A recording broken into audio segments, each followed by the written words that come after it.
Hora de falar sobre o Cruzeiro, que também contratou o zagueiro, mas bem menos famoso do que se imaginava ou se esperava.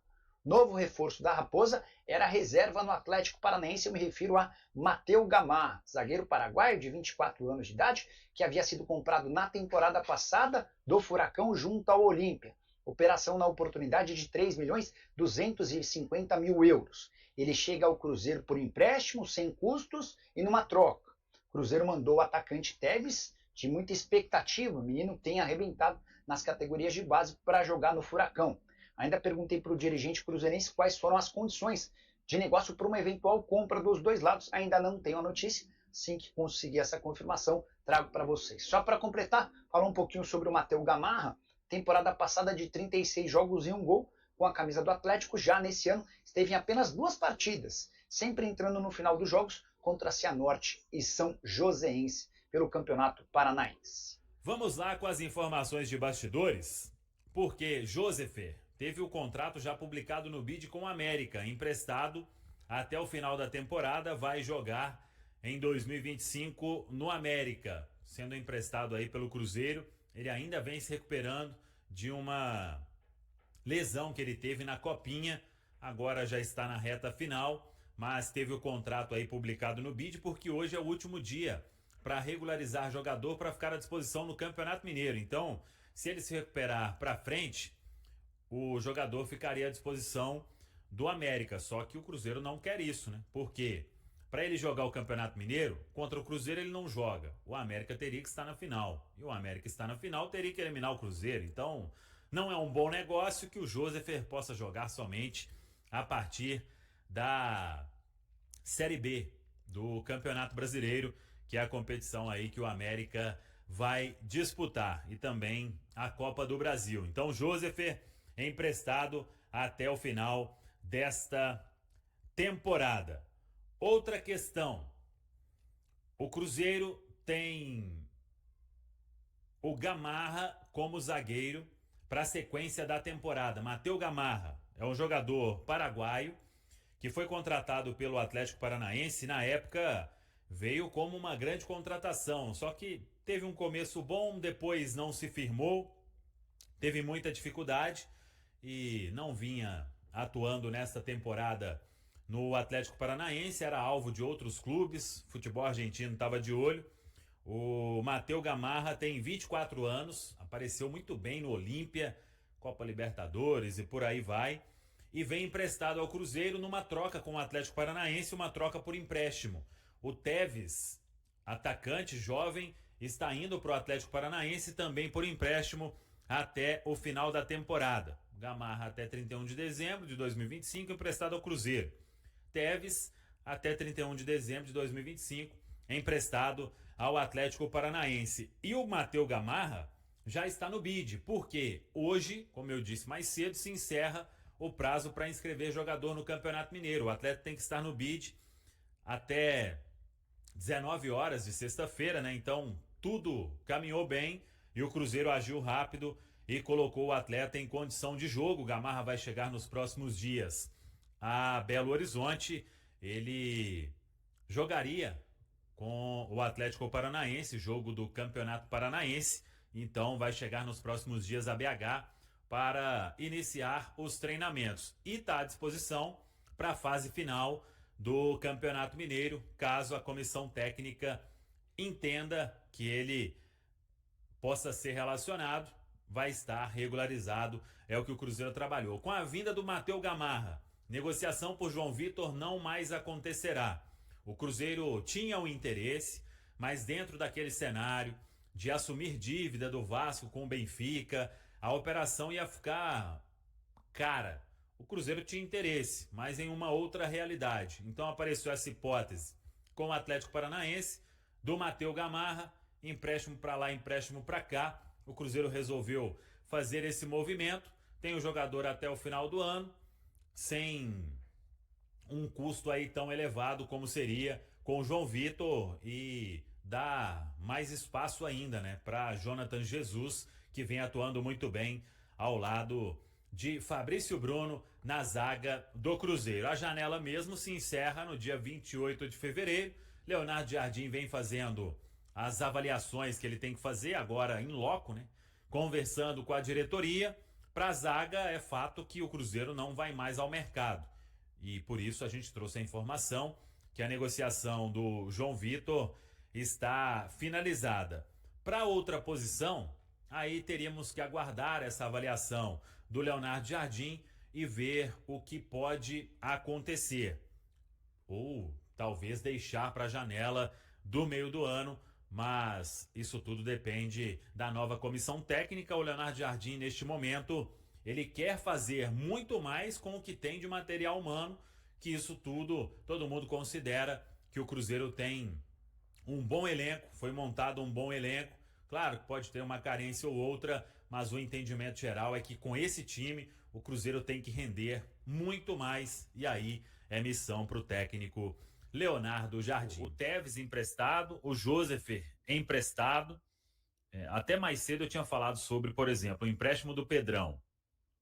É um empréstimo, um tipo de empréstimo que eu gosto porque ele tende a ser valorizado, tá jogando lá no Avaí, tá formando dupla com o Brock, tá bem inclusive, né, no campeonato catarinense, e vamos ver como ele vai se desenvolver até uma disputa de Série B do Campeonato Brasileiro.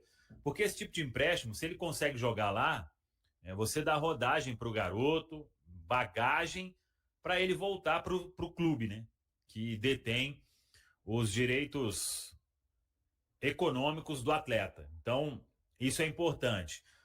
O Tevez, eu confesso que eu queria ver mais o Tevez em ação. Sei que quarta-feira o jogo dele foi muito abaixo. Podia ter aparecido mais ali naquele time reserva. Mas é um garoto, né, que vai oscilar. E quero ver como será esse empréstimo aí em termos na prática, né? Porque se for para lá, para ficar, é relacionado uma vez, outra, de vez em quando, aí você acaba perdendo um tempo que ele poderia estar aqui normalmente, mesmo que seja treinando ali com o profissional. E o do Joseph, eu acho que com o meio-campo que o Cruzeiro tem, talvez seja bom também estar aqui do lado, no América, jogar aí uma Série B de Campeonato Brasileiro. Então eu acho que tem empréstimo e empréstimo. Eu só espero e bater na madeira aqui para não ficar sem ninguém no ataque e a gente precisar aí de opção para beirada, né?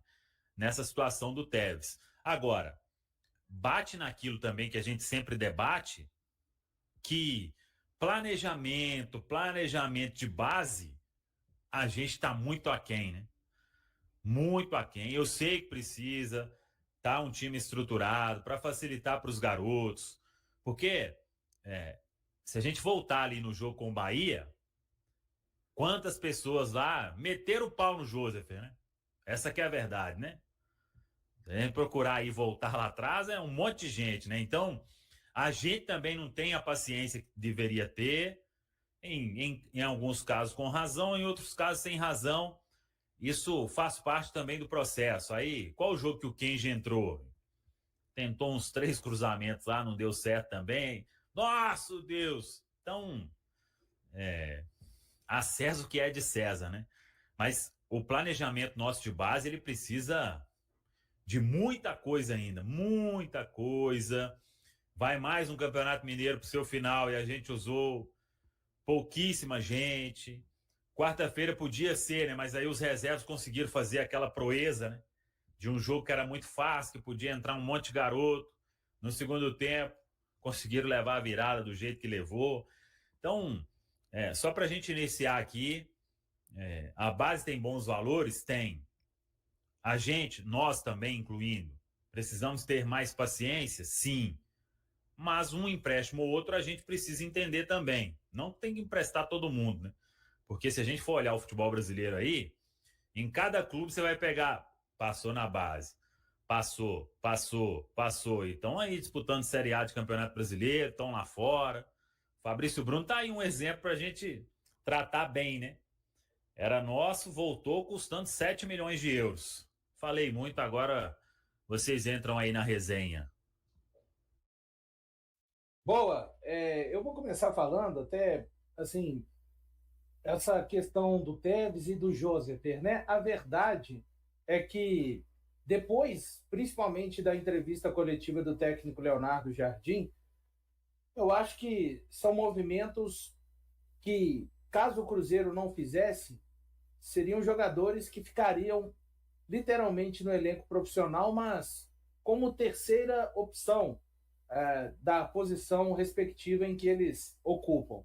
Porque ele foi bem taxativo ali na quarta-feira, depois daquela derrota contra o Democrata, de que nesse momento vai usar os jogadores com maior experiência.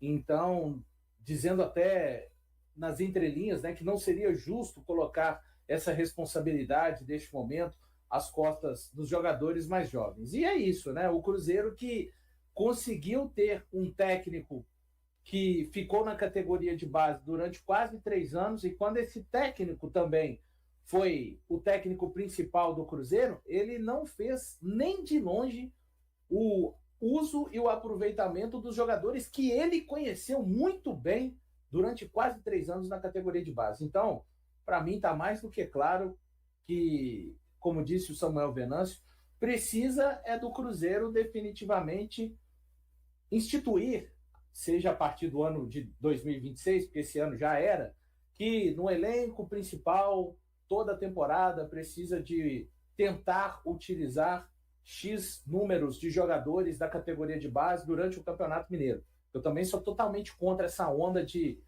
começa setembro, as coisas não vão bem, aí começa a ser olhada a categoria de base. Aí os caras estão pegos assim, sem ter nenhum minuto às vezes, durante a temporada no elenco principal, e começam a ter que dar conta de jogos onde o Cruzeiro já está numa situação de tabela, para não ficar ruim. Isso aconteceu em 23, em 24 não aconteceu porque o Cruzeiro foi à janela na metade do ano, mas isso aconteceu muito em 23. Então é preciso realmente melhorar esse aspecto da relação entre time profissional e jogadores da categoria de base. Acho que é uma troca interessante, é um empréstimo interessante. É melhor você ceder uma mercadoria que é sua para alguém utilizar do que ela ficar perecendo, né? Esses jogadores vão ganhar vitrine e, quem sabe, se não forem úteis ao Cruzeiro, podem acabar trazendo algum tipo de dinheiro para o caixa do Cruzeiro, é o que eu penso. Eu, eu concordo com o Samuel quando ele fala que existem empréstimos e empréstimos, né? A gente precisa avaliar para onde que o jogador está indo, né? Se é para um time igual, por exemplo, o Atlético Paranaense ou o América, eles vão disputar a Série B. Se o Joseph e o Tevez tiverem espaço para disputar uma Série B, é uma ótima vitrine, né? Até para eles poderem amadurecer e voltar para o Cruzeiro, ou conseguir alguma venda, enfim. E existem empréstimos que, por exemplo, o jogador vai para uma terceira, quarta divisão, ou vai para um time estadual que não tem calendário completo na temporada. Eu acho assim que essa situação do Tevez foi muito mal aproveitada. Eu estava fazendo um levantamento e ele foi o único jogador sub-21 das categorias de base do Cruzeiro que teve oportunidade nesse Campeonato Mineiro. A gente tem outros bons meninos, né, que poderiam ser utilizados. O próprio Joseph, né, que foi lá para a Copa São Paulo. O Bruno Alves, que não teve espaço, né, depois mesmo com a falta de zagueiros, ele ainda não teve uma oportunidade. E a gente vai se aproximando das principais competições aí do ano sem ter testado esses garotos, né? Mais um campeonato estadual que a gente, em vez de, por exemplo, no jogo contra o Itabirito, fez 4-0 no primeiro tempo, tem o segundo tempo todo para poder dar minuto pro pessoal. Aí sim, vai entrar sempre os mesmos jogadores que a gente já sabe que são importantes, que são consolidados, que vão ficar no elenco, né? Mas na hora de ter a oportunidade para poder testar, a gente não usa os meninos. Acho que tem muito da nossa culpa também, a gente, né, olhar para si mesmo para poder entender um pouquinho de paciência a mais com os jogadores que estão subindo, precisa de um tempo de dedicação. Acho que também tem que entrar muito na prática, né? É muito bonito o treinador chegar aqui e falar que ama a categoria de base, que ama desenvolver jovens jogadores. E na prática ele não dá esses minutos, ele não consegue fazer essa gestão de elenco, né? Não me lembro qual foi o último treinador que talvez conseguiu ter uma paciência para colocar esses meninos, talvez o Pesolano ali na Série B, mas muito mais por uma questão institucional, né, da diretoria do Ronaldo colocar essa, igual o Valu comentou, porcentagem do elenco tem que ter jogador da base. E aí o Pesolano realmente dava oportunidades, o Kaique entrou naquele jogo contra o Vasco, que era o jogo de decisão para poder subir para a primeira divisão, o Kaique foi o lateral esquerdo titular, surpreendendo muita gente, fez um grande jogo. Então, assim, eu acho que tem um pouquinho de de culpa de todo mundo, é uma questão meio que global dentro do Cruzeiro, né? Tem que melhorar um pouco em cada parte, a torcida, a diretoria, o próprio treinador que está lá dentro, os próprios meninos entrarem e corresponderem, porque realmente o Tevez na quarta-feira ele fez um jogo muito abaixo, achei que ele escondeu muito na partida, quando ele teve a bola no pé ele foi mal. Então, assim, eu lamento pela falta de planejamento, né? Ano passado aí foi a questão do Japa, o Vitinho, esse ano agora o Tevez, o próprio Vitinho novamente. E assim, quem que vai ser ano que vem, né? Não adianta nada o Cruzeiro tá chegando nas principais finais aí nas competições de base, sendo que a gente não consegue pegar esses meninos da base e colocar no profissional de forma que eles possam render. Claro que se o time tiver melhor, tiver mais encaixado, com o tempo esses garotos vão conseguir entrar, mas eu acho que dava para poder fazer melhor com o que a gente o estado que a gente já está como equipe hoje. E é torcer, né, para que no Atlético Paranaense o Tevez tenha minutos, que o Joseph tenha minutos lá no América, porque realmente, se eles forem para lá ficar no banco e não ter as oportunidades, não fez sentido nenhum tirar eles do elenco aqui para poder treinar só com um elenco que é inferior ao nosso. Então, vamos ver como é que vai ser esses empréstimos aí ao longo do ano. Isso aí que o Valu falou, de chegar na reta final ali, quando a coisa já está bem ruim, e começar a olhar para a base e a usar a base, quase sempre está errado, né? Isso aí, tudo bem, deu certo no Cruzeiro, ajudou em 2023, não foi só isso, né? Teve uma série de coisas, né? A gente lembra aí, todo mundo lembra do gol do Hobbit, mas teve uma série de coisas ali, né? Aquela dupla ali do Seabra com... Me fugiu aqui agora. Mas, então teve uma série de coisas, né? Com o Autuori, exatamente, com o Paulo Autuori. Então, isso quase sempre dá errado. Agora a questão é o seguinte: há quanto tempo você deu um exemplo muito bom do Pessolano, Bernardo, mas o Pessolano chegou a um ponto que ele não precisava desesperadamente de 3 pontos. E aí você pega 2023, 2024, 2025, e o Cruzeiro vem a cada jogo desesperadamente precisando dos 3 pontos. E aí começa a ficar difícil. A gente sempre fala aqui, o Samuel falou, é muito bom você ter um time estruturado para colocar garotos, para dar oportunidade para esses garotos. E o Cruzeiro não está tendo isso, né? Então, eu acho que fica até arriscado, de uma certa forma, você colocar esses garotos para jogarem nesse desespero todo, porque o time não consegue um mínimo momento de estabilidade. Então, por isso que eu acho uma boa esses empréstimos aí, principalmente porque são para times que vão jogar a Série B em geral, aí, né? Tirando o Fernando, né? São para times que vão estar na Série B, então vão ter uma oportunidade num campeonato com um nível técnico menor, um nível físico bom, né? A gente acompanhou, então acho que eles têm uma oportunidade de evoluir fisicamente também. Estava pensando muito nisso. Série B é um campeonato muito físico, né? Então vão ter a oportunidade de evoluir fisicamente, de estar, né, tendo minutos em times que estão numa competição de um nível técnico menor, coisa que dificilmente teriam no Cruzeiro, até pela temporada que vai se desenhando, que eu espero que não concretize, mas que vai desenhando aí, Patricão. Ô, Patrick, só antes de você ir, só para comentar um ponto do Rafa, Rafa, eu entendo essa questão de pressão de precisar de pontos, mas a gente não precisava de pontos no Campeonato Mineiro agora, sabe? Não precisava. A gente livrou do rebaixamento em 2024 com muita antecedência. E mesmo jogando com time reserva, com vários jogadores limitados, a base não teve oportunidade. O Pesolano lá em 2022, no próprio Campeonato Mineiro, o mesmo mineiro que a gente está disputando agora, ele usou Giovanni Jesus, ele usou o Mitkov, ele usou o Rafael Santos na lateral esquerda, ele usou o Vitor Roque, que claro, era um craque. Era obrigado, inclusive, né, Bernardo? Exato. Ou era isso ou era nada. As primeiras rodadas da Série B, que foram uma loucura, aquelas vitórias contra o Brusque em casa, aquele 1-0 suado que o Edu fez o gol. Aquele jogo tinha vários meninos da base, o Cruzeiro ele não estava para subir. O Cruzeiro estava começando a campanha da Série B depois de 2 anos pressionado.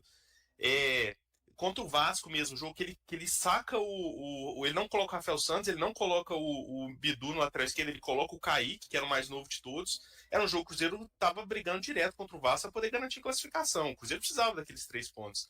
Então eu acho que assim, claro, não passou por uma pressão de rebaixamento, mas todos eram jogos decisivos, assim, que ou não tinham a mesma importância em questão de estadual, igual a gente não tinha importância agora. Tinha jogos para poder utilizar, e em vez de colocar os meninos da base, entrou ao longo dos anos Ramiro, entrou Lucas Silva, entrou jogador X, Y, que a gente está cansado de ver no profissional, que não vai mudar, são jogadores que não vão evoluir. Então a gente tem a oportunidade na mão e deixa passar. Isso que é a frustração diária. Mas você citou o jogo do Vasco, Bernardo, mas ali tudo bem, o Cruzeiro era um jogo importante, mas ele teria quantas oportunidades a partir dali, né?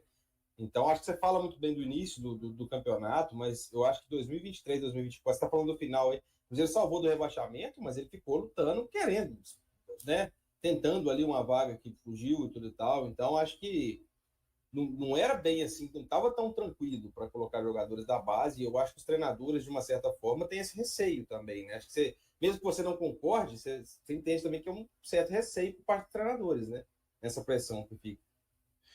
Mas aí é a situação. Ou se a gente tá brigando pra não cair, ou se a gente tá aspirando a classificar pra Libertadores, a gente não pode usar os meninos, a gente vai poder usar só quando a gente estiver no meio da tabela? Não faz sentido. E essa visão que talvez para tentar compreender a dificuldade do Cruzeiro usar a base, né, mais vezes, pelos bons trabalhos que vem feito, né, vem sendo feito na base, com jogadores que vêm se destacando, talvez o Cruzeiro esperando o melhor cenário para colocar esses atletas vai caindo por terra, né?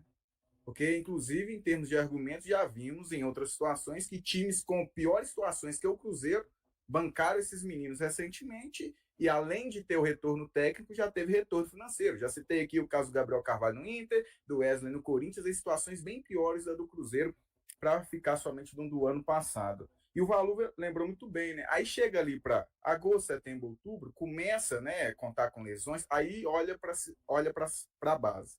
O ano passado, o Kaique Kenji ganhou a primeira oportunidade na final da Sul-Americana. Esse ano, no Campeonato Mineiro, o menino sequer entrou. Então, se tem a oportunidade para usar esses meninos, quando o Cruzeiro tem, ele não usa, mas no final de uma grande competição, ele foi a solução escolhida pelo Fernando Diniz para poder entrar e resolver a situação do Cruzeiro.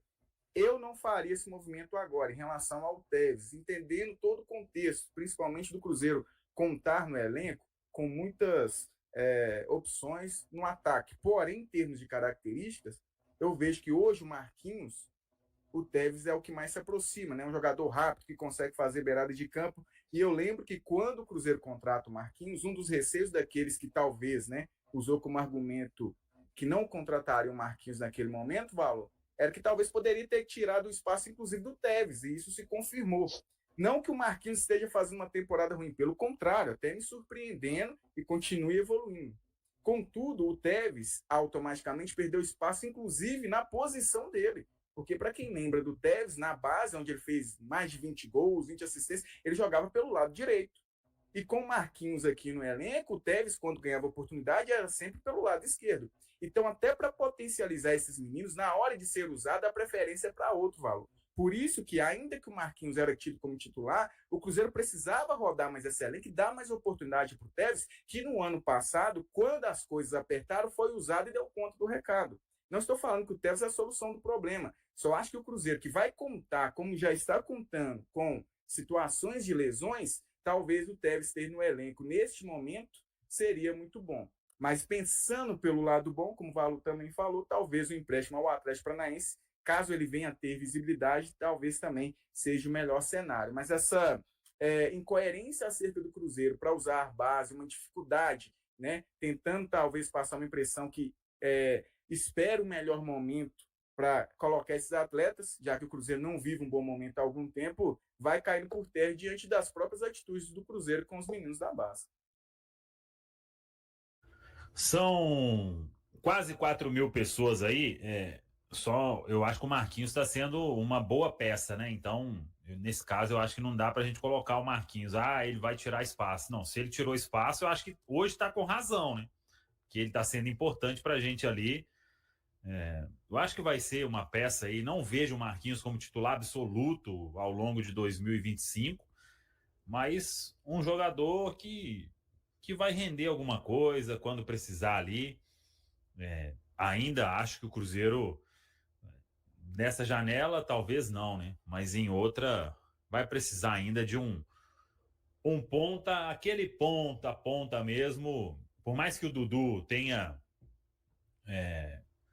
está recuperando, né, sua condição física, o seu ritmo de jogo, do outro lado falta um ali de peso, né? Vamos ver aí como será Leonardo Jardim com o seu esquema. O novo uniforme do Cruzeiro para a temporada de 2025 teve sua imagem divulgada na última sexta-feira, antes do lançamento oficial. que ocorrerá em março, pouco antes do início do Campeonato Brasileiro. A estreia do time com a nova camisa deve acontecer na primeira rodada do Brasileirão contra o Mirassol. A camisa apresenta 2 detalhes que chamam a atenção: o retorno do escudo tradicional do clube, substituindo as 5 estrelas que vinham sendo utilizadas, e as mangas predominantemente brancas, que lembram o uniforme do Internacional em 2024. Além disso, é possível observar um padrão de estrelas na parte frontal da camisa, similar ao que já ocorreu em modelos anteriores. A gola é branca e possui estrelas dos 2 lados, enquanto as tradicionais listras da Adidas nas mangas apresentam diferentes tons de azul. Ainda em janeiro, o jogador Gabigol participou das ações de divulgação do novo uniforme, conforme noticiado pelo G. A segunda camisa do time será apresentada alguns meses depois. No final do ano passado, o Cruzeiro renovou o contrato com a Adidas, que será a fornecedora de materiais esportivos do clube até dezembro de 2030. O novo contrato prevê um valor significativamente maior do que o anterior, que era válido até o final de 2025. E aí, galera, o que acharam? Deixem nos comentários. Não se esqueçam de deixar o like e de se inscreverem no canal e acionar o sininho para receber as notificações. Até mais, Nação Celeste! Vamos pra frente!